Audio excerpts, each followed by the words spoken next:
With the skills gap increasing, it's more important than ever to train your staff effectively and efficiently. Offensive Security provides training for your organization designed by the same minds behind Kali Linux. Here are two recent offerings from OffSec.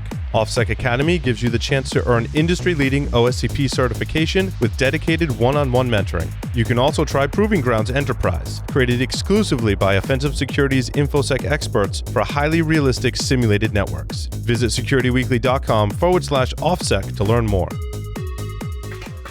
Hey everyone, welcome to the Plextrac mini-series. This episode will focus on Purple Team exercises and features Bryson Bort. You can learn more by visiting securityweekly.com/Plextrac series. Welcome everyone to the Plextrac podcast series, getting the real work done in cybersecurity. I'm Paul Astorian from Security Weekly. In this episode, we're going to be talking about purple teaming. I have here with me Dan Nicklaus, the founder and CEO of Plextrac. Dan, welcome. Hey, thanks, Paul. Thanks for having me. We're excited to be chatting about this today. I also have Sean Scott, the VP of Success at Plextrac. Hey, thanks, Paul. Glad to be here. Love the title. Bryson Bort, founder and CEO of SCYTHE, is joining us. Bryson, welcome. Good to see you again. And you're rocking the purple. You got the purple. I guess I got the purple and blue in my shirt too. So we're color coordinated. I coordinated that last night, unbeknownst to you. It's awesome. I love it. So in respects of getting things done, it's interesting. You know, Bryson, you made an interesting comment right before we started that, you know, we're doing purple teaming. I think I'd put myself in that boat as well. Before it was really, we were referencing it as purple teaming. So I thought a good place to start maybe to talk a little bit about purple teaming, how it came about. Dan, does that sound good? Yeah, that sounds great. I think getting the context of where we came and how we got to where we are and what the goal is for it is really important. Bryson, you want to take that one? Yeah. Well, let's first start with what purple teaming is, because I think so many folks are like, great, another color. I mean, how many colors can we fit in here? Red, blue, purple. Yeah. Why aren't we doing polka dots and stripes, right? I want my red, yellow, and blue polka dotted striped team coming up, and so I think there is fatigue about this. But purple team is not something that's radical. It's not something that's completely new. It's the evolution of practices that have already been there. And so when I was talking about before the show how I didn't realize I was doing it then, it was because that name wasn't there for it. I think of purple team, first of all, simple definition. It's a collaborative, milestone-driven approach to red teaming. That's it. It's just a different way of red teaming. And for those of us who have been doing offensive operations for a long time, there were a lot of us who were looking at, hey, you know, just going away and beating up on our client and then coming back with, look at all the things we found, didn't seem to be the most effective way. And they would ask us questions, and we started to realize, well, what if we brought more of that collaborative nature into what we were doing?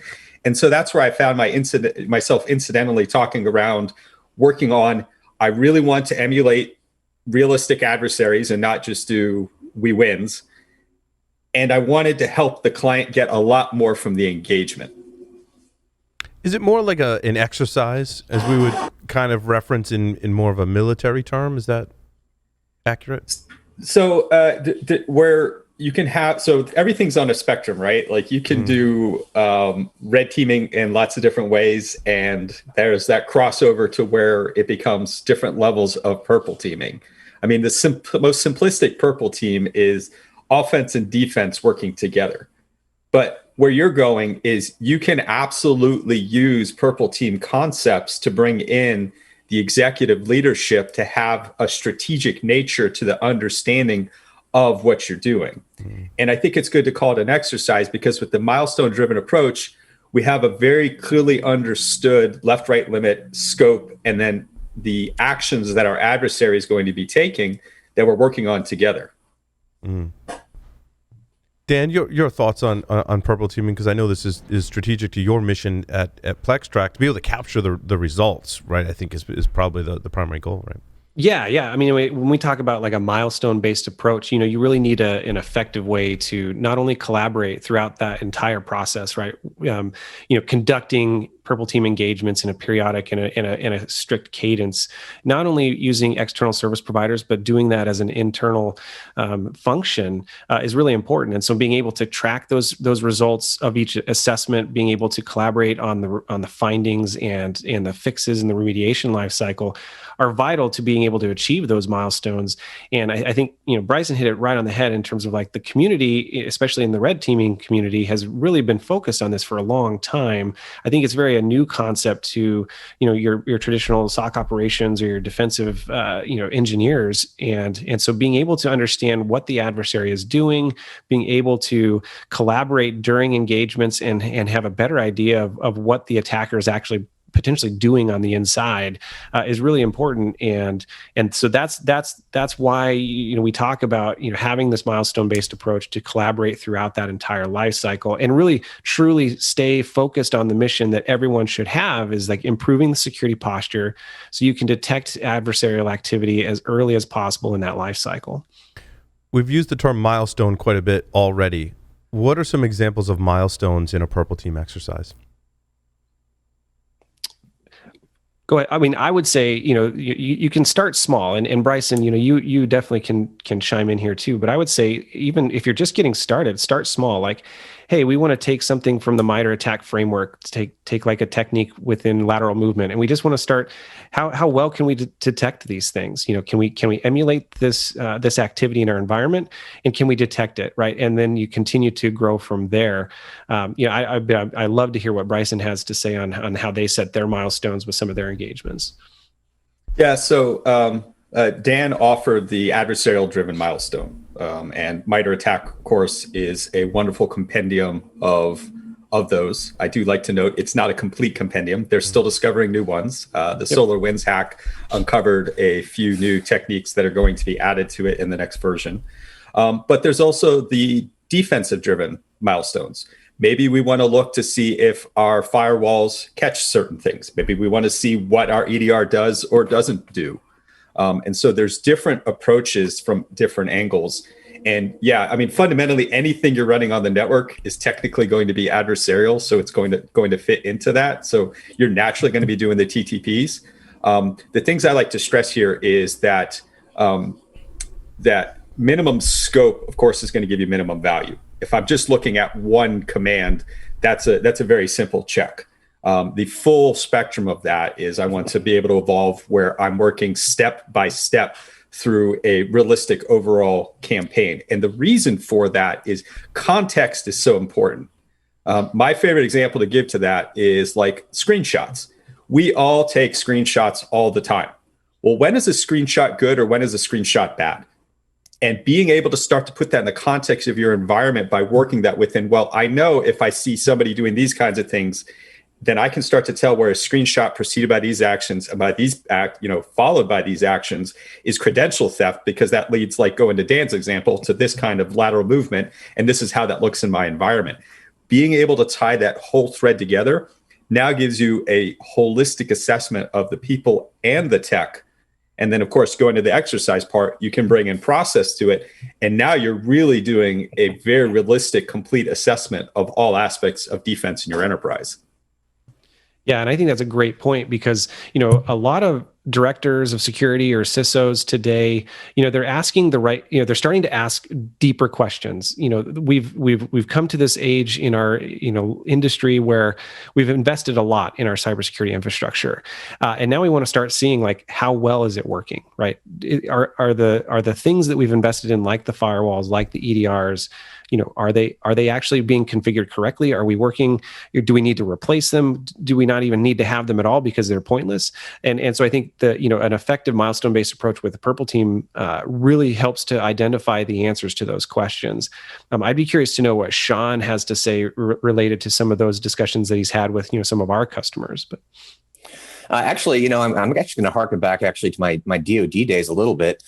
Paul, you asked the question, is a Purple Team engagement like a military exercise? In the world that I come from, it's not like an exercise. It is the exercise. Mm-hmm. And to tie it in with this milestone-based approach is every good exercise starts with, planning requirements. What do we want to learn out of this?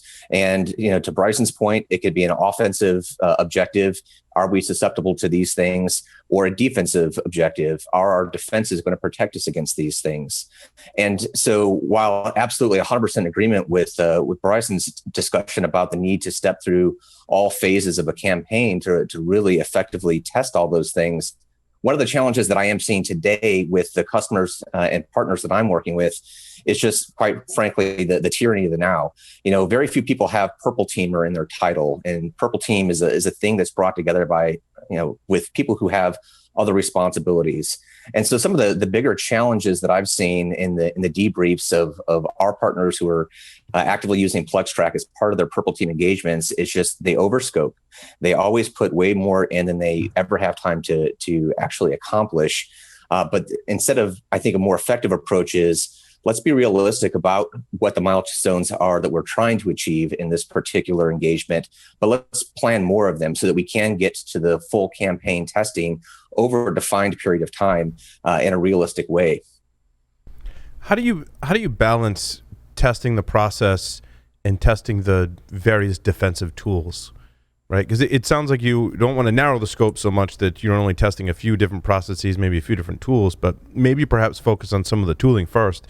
Like, how do you structure it so that you can look at all of the various investments you've made in technology and testing those particular components? Is that an aspect to this, to purple teaming? I would definitely say this, and I'll probably have a few comments that punt it over to Bryson, but I would say the iteration and the continuous assessment lifecycle is really something that needs to be honed and driven, right? It's not a we're going to do this once a year and have a big adversarial campaign where they go through all the major attacks and techniques through the lifecycle, but that should be kind of your goal each year. Is like that's what we're building up to, and in my opinion. This is what we've seen, help our customers kind of get going and get into just a continuous assessment mindset where, you're going to set goals each month. Like, here's the things that we want to, show coverage in and start to build up to that full campaign. And I think it really changes the mentality of, hey, it's not just a point in time exercise, it's a continuous thing as well as a training opportunity, right? The blue team can really learn a lot from what the red team is doing in real time, right? And not have to focus as heavily on the aftermath, but learn during the engagement. Here's what they're doing. Here's what our defenses are seeing or not seeing. And so I think it's important to realize it's not only a component of your assessment program but also your training program. But I'd love to hear what Brian has to say. Bryson. Same thing, just add an S. So first, like the naked picture, this is why Dan's team and my team work together. Our platform allows you to very easily put these things and then continuously use them as you want to and grow from there. Going back to your question, Paul, scope can be defined again by whatever that ROE is, right? If I'm just doing this in a lab on one host, then I'm just looking at host controls, and that's the scope of that.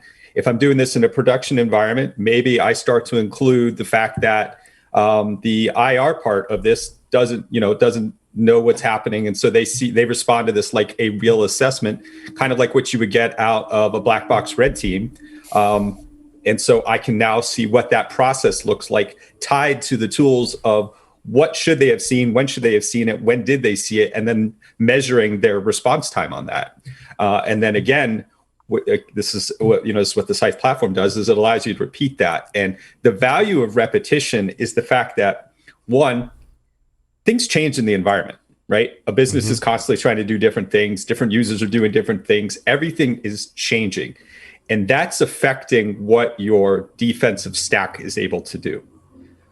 Being able to have that visibility is valuable. And the part that I get into, because it's very easy to start looking at what we're talking about here, looking at the MITRE attack framework and going, well, I just have to check off all those boxes and now I have complete defense. That's not how it works. Do not use the MITRE attack framework as a checklist or as a bingo card. You will find yourself with a false sense of security, no pun intended. What you'll find as you do this over time is you'll start to establish these metrics that kind of approach a natural, mature security of this is the percentage we're able to detect. This is what our response times are on that. And combined, that will give the CISO a really good feel of how mature, robust, and maintained that organization is, because it's going to be something that's constantly like gravity trying to be pulled down. So the more you run it, the more you naturally going to keep whatever that number is. And during this iterative process, I'm assuming, like, I want to know how much the offensive security team is guiding the defensive security team to go, well, we bypassed this control and here's some guidance. Like, how much is the knowledge transfer about the guidance of here's how you tune that sensor, here's how you apply that patch, here's how you change that configuration and monitor so that you do catch it the next time, and now let's do it again? Is the red team providing that, the blue team providing that, and what's that collaboration look like? Full and open collaboration. Red team's techniques are not secret wizardry to be kept. Right. They're to be shared so that we are assured that those happen. And this is one of those things where we've talked about for several years, that there's a tension inside the offensive community around, well, if I burn my techniques, how am I supposed to test you? And the reality is, when we go to this collaborative approach, it's not about red winning each time, right? A great example is what's a good one? Making sure that you have allow listing for binaries. So only these binaries should be able to run in my environment, and checking that at multiple points throughout the enterprise, because you might be surprised that controls are not uniform. So let's create a standard malicious payload and name it some exe and see what happens. And we're going to run it at multiple places, and we confirm that those controls all worked. Check. So we've now completed, that basic component of working on a host. Next step, let's add that malicious payload from this exercise to the allow list. Now what we've done is we've basically, for not a lot of money, right? That was basically free to do that. We've given you the equivalent of what a true adversarial intelligence can do. They can do that. They can find a way to break that control. So instead of us breaking it ourselves technically, by doing that, we've still acted like that tradecraft was successful, and we're able to continue on the campaign, and you didn't have to spend a lot of money to run down the technical piece. And in this case, love that, because I'm not asking Bryson to go steal a code signing certificate from Microsoft to do it, right? We can simulate that. Yeah. So it's now bringing the assumed breach, not just from like that's what starts the campaign, but it's now like assumed breach across each part of the TTP. And going back to the original question, red is not losing techniques, because red's purpose is validating that blue's controls are working to the best of their extent. Once we've done that, we take the next step and we keep going down that line in order. Yeah, and I think that you bring up a great point, is like being able to track and communicate. Here's all the things that we did, right? So, I think red teamers have, just naturally not had to document a lot of the procedures that they conduct in an assessment. And so, as an organization matures, those reports may become much smaller in terms of the findings, and so they may feel self-conscious. At least I used to, like if like I was a web pen tester, but hacking into organization and having a really small report makes you feel like you didn't get much work done. But through this collaborative exercise, like and using platforms like SCYTHE and Plextrac, you can actually document, here's all the things that we've executed and attempted over time, and really start to show your trends. And I think that's an important piece of the puzzle, is that this is a growth exercise. It's not a compliance framework, right? MITRE ATT&CK framework is not a compliance framework, and you hit it right on the head. You don't check all these boxes and then you get a certification that you're compliant. It's an evolving set of, these are the things that are being seen in the wild. That now that they exist, so at a minimum you should be able to test against these things, right? And I think to really squeeze the most value of the time when you're actually in the exercise, that transparency and collaboration has to be real time. One of the things I didn't find particularly effective about some of the exercises that I've been in the past is that even though we say, we give lip service to 90% of the learning happens in the debrief, if it's not until we have that aha moment and it's 7:00 at night and everyone's tired that you fully comprehend what happened, you've missed all those opportunities throughout the day. So however your process is set up for your engagement, you really need to have the tooling and the culture in place for the real-time collaboration. The keeping of the secrets can happen throughout the engagement, but if we're keeping them while we're doing it and not being fully transparent about all the actions that are taken, then we're definitely missing out on training opportunities. Does the blue team change controls during the purple teaming engagement? In other words, Bryson, back to your point, like, okay, I've got this whitelisting binary defensive control, but the first engagement with the purple team is, well, we bypass that control. Does the red team then coach the blue team, like, go fix that and let's rerun it again? Or do you wait to the end, or is it some mixture? You improve as you go. So we've all seen this in pen testing and red team engagements where they go away, they come back, they drop the big report, right? They come back a year later and do something the same, do something different, drop the same report because it wasn't fixed, right? This solves that. We're working with you as we go and we're fixing it. And it's more than just fixing it, it's also tuning it. Yeah. Because that's going back to that process of my ability to respond. Well, the hardest part for blue team is, first, of course, is, am I even logging and seeing the events? Right. Once I know I'm logging and seeing the events, how do I get through all that noise and to provide context so that I can respond to what really is a problem? Because that's what the purple team is doing, right? It's generating functional noise to reduce the amount of noise in the environment. Yeah, I really like that. That's really interesting to me because I often find that a lot of the improvements can be process, and it sounds like the purple teaming is addressing both the technical controls in addition to the process and communications together, right? Yeah. They have to go together. Yeah, I almost see it as kind of that the general security team and the security engineering function or operational function is really taking steps out of the playbook from just your software development lifecycle, and now the application security development lifecycle, where trying to do things at speed and at scale as things are changing all the time, right? In the software development lifecycle, code is getting pushed all the time now. So how do you create as minimal friction as possible, but keep the security focus and the testing and the validation there? And I think that's where the purple team is really functioning an important role as we continue to grow and mature, within our industry. And, so I think we've honed in on that. Yes, security is 90% process, right? If you have all these tools, but don't have a way to manage them, to monitor them, to configure them effectively, then they're just shelfware. And so really using the purple team concept and function to improve your security posture, get into a continuous assessment mindset, maintain an assumed breach. I think that's another good point, is that this is always in an assumed breach function.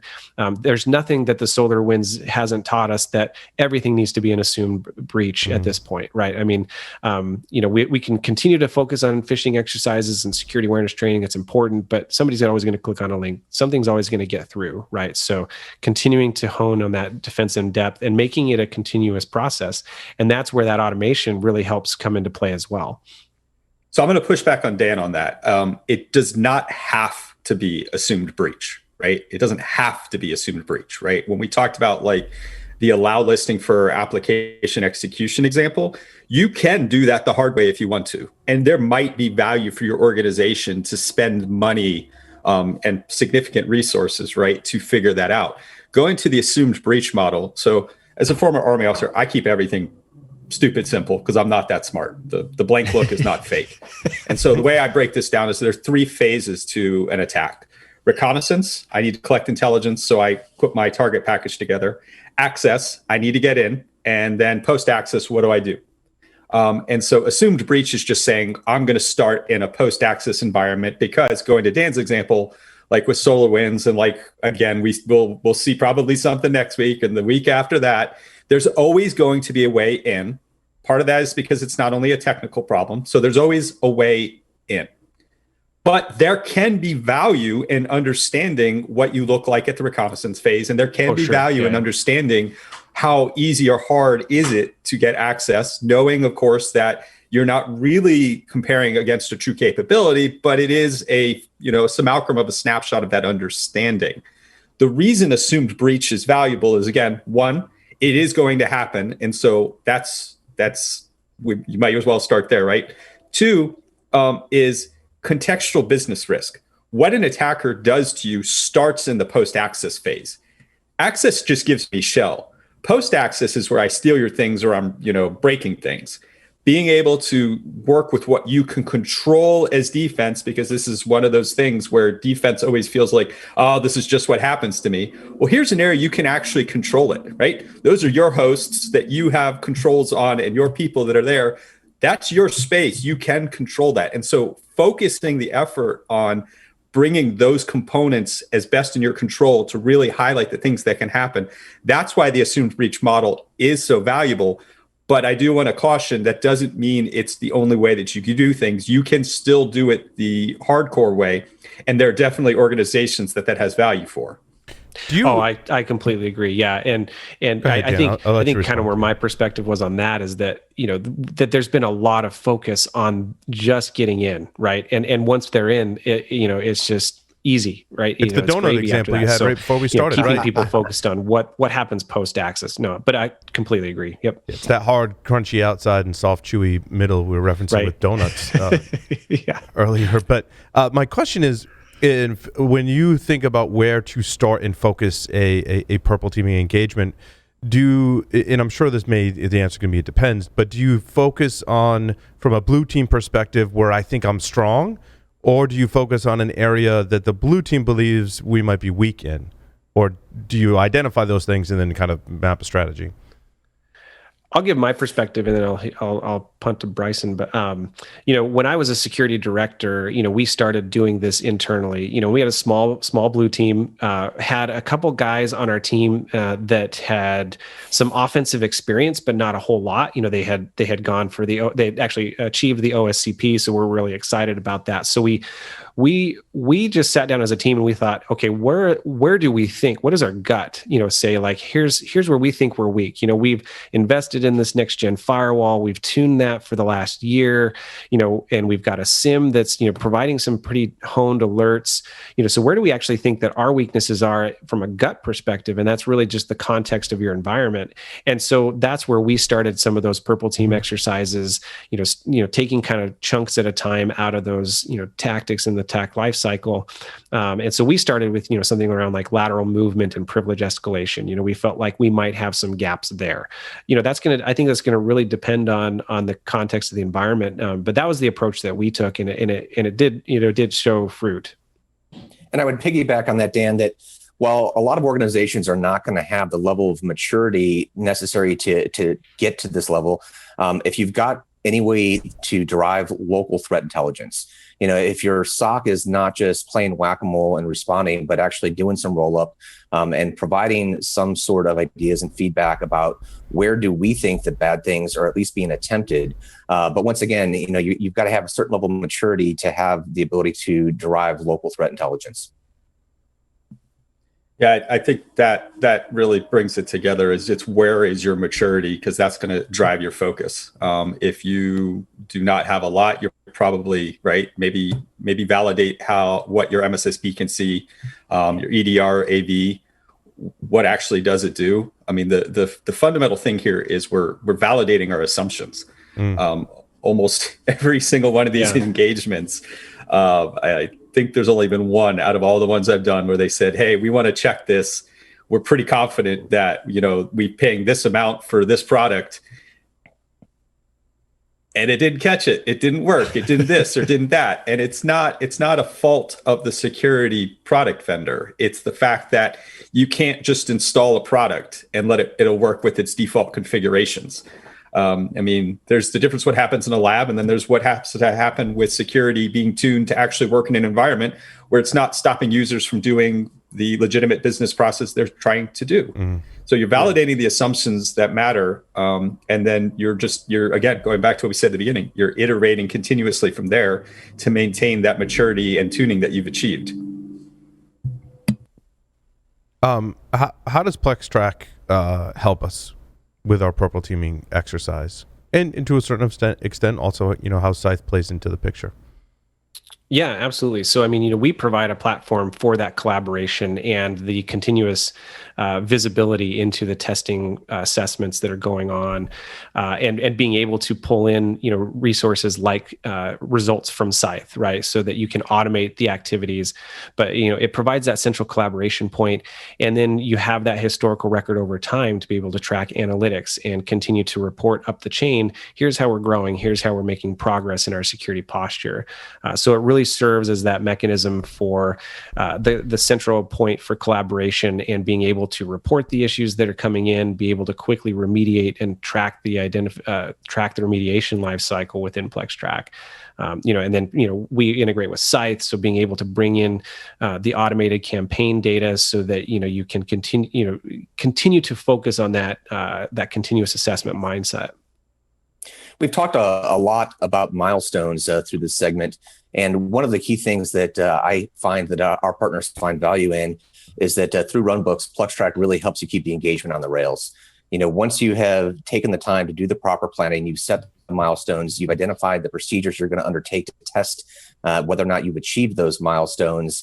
That's harder than it sounds. And Plextrac is providing our partners with a collaborative way to run through the execution and ensure that throughout the entirety that there is that real-time transparency and that everyone is staying on focus, that there's not squirrel going on here. We got off on this tangent, saw an opportunity and took it. No, these are the things that we want to accomplish.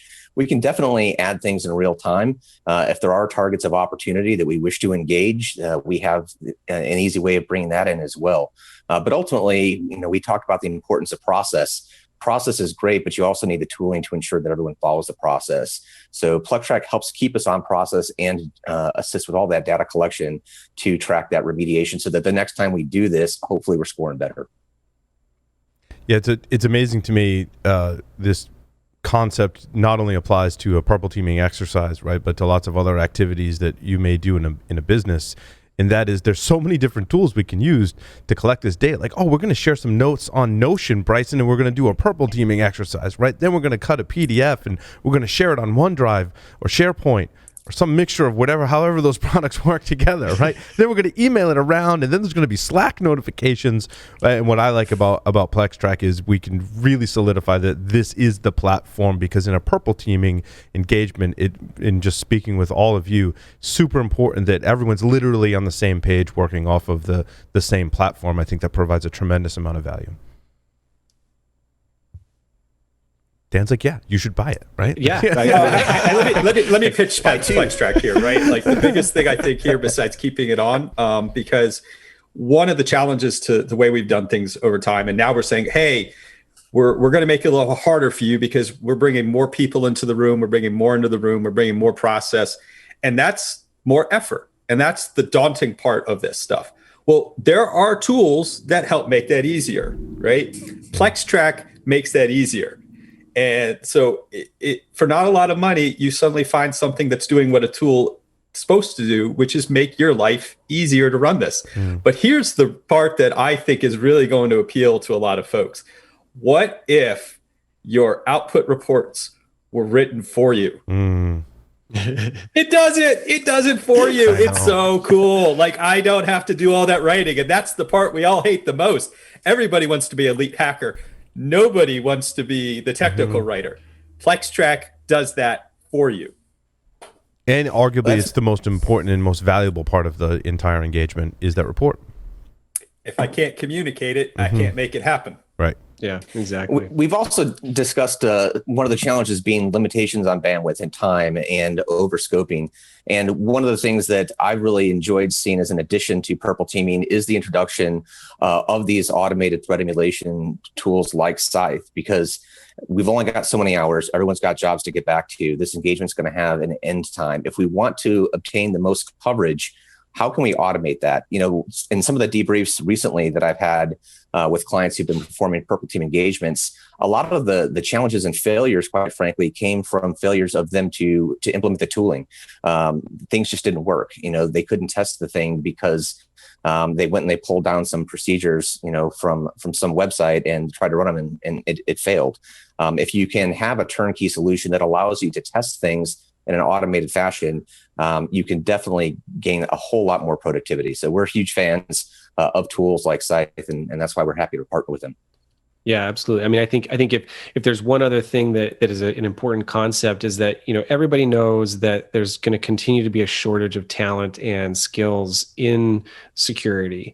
And so, everybody points to how do we automate more of these things, and, things like SCYTHE and Plextrac working together really help keep your team focused on the right things and eliminate all of the wasted time so that you don't have to go hire 10 more people to get the same output, right? And keep morale up. I mean, there's nothing more morale breaking than, I just completed this 3-month assessment and now I got to write a report that's going to end up being 500 pages long, right? So yeah, really speaks to getting the real work done. So Sean, Dan, and Bryson, thank you so much. Thank you. Thanks, Paul. Thanks, you. Bryson.